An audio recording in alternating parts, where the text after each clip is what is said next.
I want to let my friends stay at our house for a while. One day, my second-grade daughter came home with a boy from her class.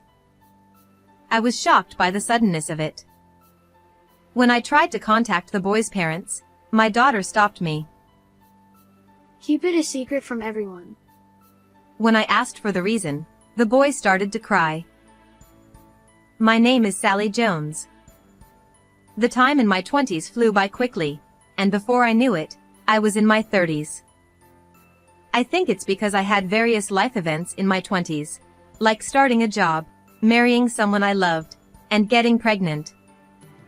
I wasn't very good at talking to men, so I thought I could never get married, but my current husband is the only man besides my father with whom I can open my heart. After getting married, when I consulted with my husband about continuing to work, he told me I could do as I pleased, so I am still working. I've heard that in recent years, many companies have rapidly incorporated remote work, and I have also transitioned to working remotely. With no commute time, I can use that time effectively, so working remotely isn't bad.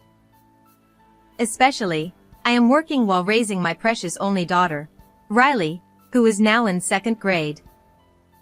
When I was going to the office, there was no time to have breakfast slowly with my daughter. However, since switching to remote work, I can sit at the table with my daughter, listen to her talk, and check her belongings. My husband is often away on a single assignment. Sometimes I feel lonely. However, when my husband comes home occasionally, he brings souvenirs and stuffed animals that my daughter likes. Are you not overdoing it? If you have any problems, just let me know anytime. He is a kind husband who even thinks of me. There are times when I really want to say that I feel lonely, but when I feel his kindness, I feel motivated to do my best for my daughter. I'm really glad to have married such a husband. And I am very happy to have met our precious daughter. One day, Riley brought a friend from her class, Wilson, to our house. I assumed she brought him to play at home and said, "I'll get some snacks ready, so make yourself comfortable," and started to head to the kitchen. Riley stopped me. Mom, wait.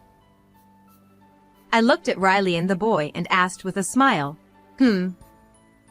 "What's the matter?" But Riley and Wilson looked serious. I wondered what was wrong. After a brief silence, Riley spoke up. I want Wilson to stay at our house for a while. Oh, and keep it a secret from Wilson's mom. Eh? What's going on? It was so sudden that I couldn't understand Riley's words on the first try. I could understand if she just wanted Wilson to stay over. However, why does it need to be kept a secret from Wilson's family? Why does it have to be a secret from Wilson's family? I asked Riley and Wilson, but they said nothing. If Wilson was suddenly brought to our house, Wilson's parents might not feel good about it. Also, keeping Wilson's visit a secret doesn't seem right. It's too sudden, so maybe it's better to contact them first, I suggested to Wilson, but he kept his head down. I regained a bit of composure and thought that there must be some reason behind this, so I decided to hear from the two of them. I prepared some snacks and juice on the table. Why did you bring Wilson to our house? I had Riley and Wilson sit on chairs and asked them again. Wilson, who had been looking down earlier, began to explain slowly. I have an older brother, Chris, who is in 6th grade. He's smart and good at sports. So, our mom always praises him with a smile, saying how amazing and hardworking he is. But Wilson, you're good at sports and studying too, right? Riley told me you often get over 90 points on tests. Wilson shook his head. I'm not like that at all. My brother always gets 100 points and is always first in the marathon races. Mom often compares me with my brother and gets mad at me. I realized that Wilson had been enduring a lot at home. Tears were welling up in Wilson's eyes. He must be holding back tears too. Mom always tells me to try harder, like my brother. Even though I'm trying hard. I told Riley that I want to leave the house secretly without letting Mom know to avoid her saying unpleasant things to me. Wilson, you're doing your best. Yes, you're always doing your best. It's true that your brother is amazing, but you're a wonderful child too. Chris, Wilson's brother, is indeed amazing, just as Wilson said. But Wilson is also as wonderful as Chris. I remember participating in a local sports event with Wilson's family and Riley. Chris achieved remarkable results, such as winning the sprint and leading his relay team to victory. Meanwhile, Wilson cheered loudly for his teammates during the relay and rushed to comfort friends who fell and ended up last in the sprint. At that time, I felt that while Chris was amazing, Wilson also had a different kind of excellence. This brother duo was impressive. You don't have to be like your brother. It's okay for you to be just the way you are.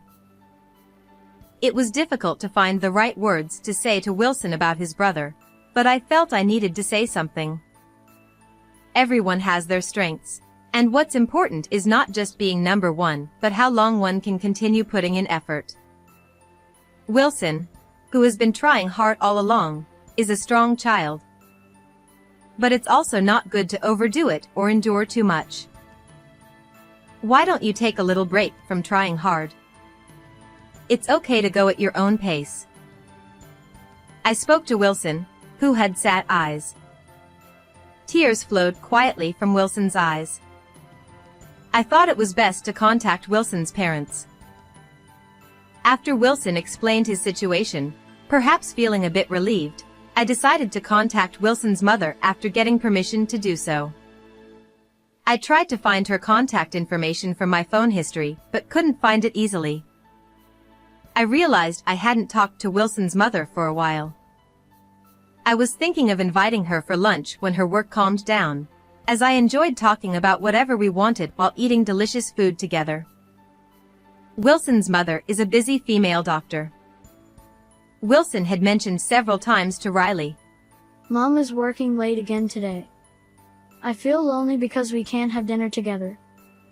According to Riley, Wilson's mother has been busier recently and is spending less time at home. I nervously dialed her number on my phone, wondering if she would answer. Hello, it's been a while. Sorry, but I'm about to go into an emergency surgery. Wilson's mother, Imen, seemed to be busy today as well. Sorry to bother you when you're busy. Actually, Wilson is at our house right now. He wants to stay over. Is it okay if he stays here? I see, but I feel bad for Sally. Wilson is used to staying home alone, so can you ask him to go back? Wilson was shaking his head. Riley also said she's happy to play longer and do homework together if Wilson stays. Can he stay for today?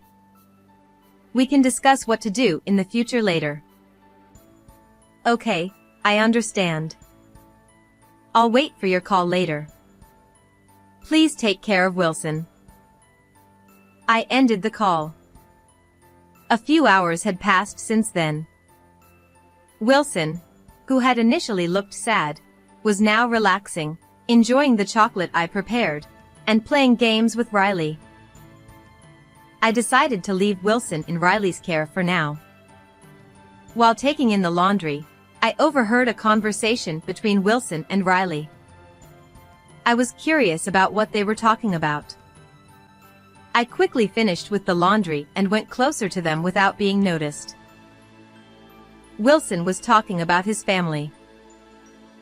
Mom is strict, but sometimes she plays card games with me. I love that time. My brother teaches me to study. Even when we fight, my brother always apologizes in the end. He's kind. That sounds fun. It seems like Wilson's mom would teach you some tricks at cards. And your brother is kind too. Yes. Mom also teaches me many things and is good at cooking. I love Mom's curry. It's the best in the world. Wow! It's that delicious. My mom is also good at cooking. Her omelets and hamburgers are the best. I heard this conversation. Wilson was suffering from his relationship with his family, especially his mother. However, from what Wilson said, I understood that he didn't hate his mother. Children always love their parents deep down. They want to be loved. Even though Wilson endures being scolded and compared, it's because he loves his mother so much. I couldn't keep Wilson at our house forever. So, I decided to have Wilson and Riley sit on chairs again. I pretended as if I hadn't heard their conversation and asked, "What does Wilson think about his mother and brother?" Wilson's expression froze just like when he first arrived. Well. Riley, staring at Wilson, waited as Wilson struggled for words. A few seconds of silence followed, and Riley's stomach growled. Mom, I'm hungry. Snacks aren't enough. Can you make curry? Just as I was about to say, "All right, sure." My mom's curry is really delicious. My brother loves it too. Ah. Wilson blushed slightly, perhaps embarrassed to be talking about his mother in front of me. As I suspected, Wilson truly loves his mother. People often say that winning over a man's heart starts with his stomach, but I realized in that moment that winning over a child's heart through food is just as important. I thought that Wilson should talk to his mother again. He should express his feelings to her and tell her how much he loves her. Of course, he should tell his brother too. Wilson might feel embarrassed, but I strongly believed it was necessary. The sky outside had already turned dark. "Wilson, why don't you stay over tonight and go back home tomorrow? Try talking to your mom again, okay?" Wilson slowly nodded in agreement. The next day was a school holiday, so Wilson stayed at our house until around noon. In the evening, Riley and I took Wilson back home. Wilson's mother, Imen, gently patted his head as he returned. His brother was smiling too. Wilson looked genuinely happy. I lightly patted Wilson on the shoulder. He nodded and spoke up. Mom. And Chris, I have something I want to talk to you about. "Oh? What is it?" Wilson's brother also leaned in, ready to listen quietly. An important family conversation was about to begin. Under the pretense of having escorted Wilson home, Riley and I stayed to join the discussion. Wilson began to tell Amon the reasons why he had left home, just as he had shared with me. After listening, Wilson's brother spoke up. But Wilson, you're always trying your best. You didn't have to leave home. I felt lonely without you. Wilson stared intently at his brother. Wilson isn't a big fan of math, so he often asks me for help. I teach him, and then he works hard solving lots of problems. Also, before sports day, he goes running to try and place first or second in the races. Wilson is always giving it his all. Wilson's brother praised him sincerely. It was clear that his brother had been paying close attention to Wilson's efforts. There are always people who notice and appreciate the hard work others put in. Riley then chimed in. I think Wilson is a hard worker too. During music class, even though he's not great at the recorder, he always says he wants to get better. I've seen him arrive at the music room a little early to get extra lessons from the music teacher.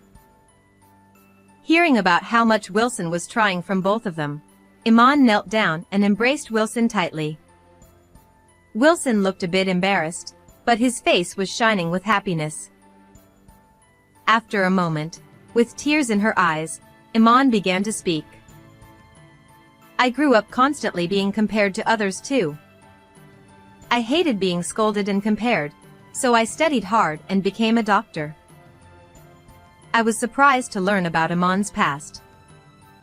I had always thought she was someone who excelled effortlessly from a young age and had never faced setbacks. But that wasn't the case. Because of that, I kept telling you to try harder and harder, Wilson. But I was wrong. You've already been trying so hard, and I didn't even notice. It must have been so hard for you. I'm sorry. Iman hugged Wilson even tighter. Wilson nodded quietly, gently patting Iman's shoulder. The two then looked at each other and smiled. Hey Mom, can you make some of your delicious curry? I'm hungry. Huh? Right now? All right, sure. Riley and your mom, would you like to stay and eat too? Before we knew it, darkness had settled outside. The invisible wall that had stood between Wilson, Iman, and his brother seemed to have vanished that evening. Warmth enveloped Wilson's family. Even though it was a slightly chilly night, I felt warmth spreading through me too. Perhaps it was because I had witnessed the warmth of Wilson's family. The insects chirped as if celebrating this new step Wilson's family had taken. That night made me realize that I should also communicate more closely with Riley and my husband to deepen our bonds. After that day, Riley often brought Wilson over to play at our house. Wilson always had a radiant expression. Every time he came over, Wilson would share stories about his family. Apparently, Iman had been adjusting her work schedule to come home earlier whenever possible. Yesterday, I showed Mom my math test where I didn't score very well. What did she say? I thought she'd be mad, but she said, "You did your best even though it's not your favorite subject." Wow! That's so nice. Sometimes my mom gets really mad with a scary face. That's because you sometimes admit to sleeping during tests. Riley stuck her tongue out at me playfully. Even though Riley has been getting a bit cheekier lately, she's still my adorable daughter. Also, every day Mom asks me what I worked hard on, and I tell her things like reading my textbook out loud or solving lots of math problems. She praises me a lot. That's great. I'm glad you can talk so much with your mom now. Wilson nodded enthusiastically. It seemed that Iman had been re-evaluating her approach to motherhood and was connecting with her children in her own way. Thanks to Iman's adjusted work schedule, they had more family time and ample opportunities to share their thoughts and feelings. Iman and I also managed to carve out time to relax together, like we used to, enjoying cake at a cafe. Before, I mostly talked about Riley, and Iman often discussed work. But since that evening, Iman's topics had changed. She started talking about Wilson and his brother, about her children. Previously, I would feel refreshed after sharing stories about my child and having Iman listen. But exchanging stories about our children with each other was many times more enjoyable than just one-sided conversations. Iman could talk about her kids just as much as I could about mine. Since that night, Iman's aura had softened somehow. She would continue to explore her role as a mother. I also wanted to aim to be a mom whom Riley would always love dearly, not losing to Iman. Oh. Did you know there's a cosmos flower field near this cafe? There are so many blooms, from small to large. If you have time, would you like to go together after this? Yes. I'd love to. Let's take some photos and show them to Wilson and Chris. With Iman eagerly on board, we decided to head to the Cosmos field. The flowers warmly welcomed us, our bond stronger than ever. How did you enjoy today's story? Please don't forget to subscribe to our channel. See you in the next video.